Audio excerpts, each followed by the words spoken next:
Ողջույն, ես Մարիամ Նահապետյանն եմ, մասնագիտությամբ գինեկոլոգ-ռեպրոդուկտոլոգ, աշխատում եմ պտղաբերության կենտրոնում։ Այսօր խոսելու եմ մի շատ կարևոր թեմայից՝ փոխնակ մայրությունից։ Նախ եկեք հասկանանք, ինչ է փոխնակ մայրությունը։ Փոխնակ մայրությունը օժանդակ վերարտադրողական տեխնոլոգիաների մեթոդ է, որտեղ մի կին կրում է հղիություն մի այլ զույգի համար և չունի որևիցե գենետիկ կապ այդ երեխայի հետ։ Փոխնակ մայրության ցուցումներն են. արգանդի բացակայությունը կնոջ մոտ, որը կարող է լինել բնածին և վիրահատության հետևանքով։ Արգանդի անոմալիաները, արգանդի կպումները, ծանր աստիճանի կպումներ, 3-4 աստիճանի,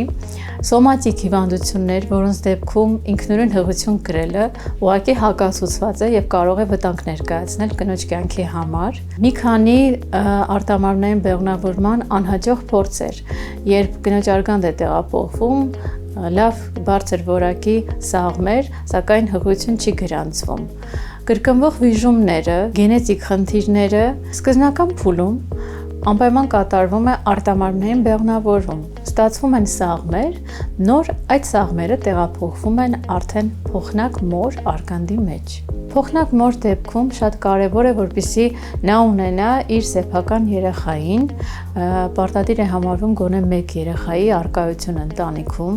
Տարիքը պետք է լինի մինչև 38 տարեկան։ Տարիքը պայմանավորված է այն փաստով, որ ինչքան կինը երիտասարդ է լինում, այդքան ունենում այն բոլոր նախադրյալները, որպեսզի կարողանա կրել հղիությունը։ Նշեմ նաև, որ փոխնակ մայրերը անցնում են այն բոլոր հետազոտությունների ցանկը,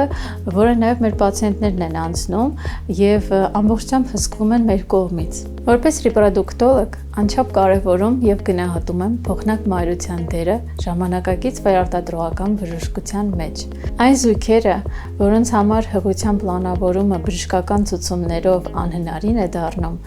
սա եզակի հնարավորություն է տալիս ունենալ նրանց երեխային և զգալ այդ երջանկությունը։ Ուստի ես միշտ խորհուրդ եմ տալիս չհուսահատվել, չհանձնվել, քանի որ այսօր մեր բժշկությունը իսկապես շատ հարցերի լուծումներ է տալիս, ուղղակի դրանց պետք են համապատասխան ցուցումներ և ճիշտ մոտեցում։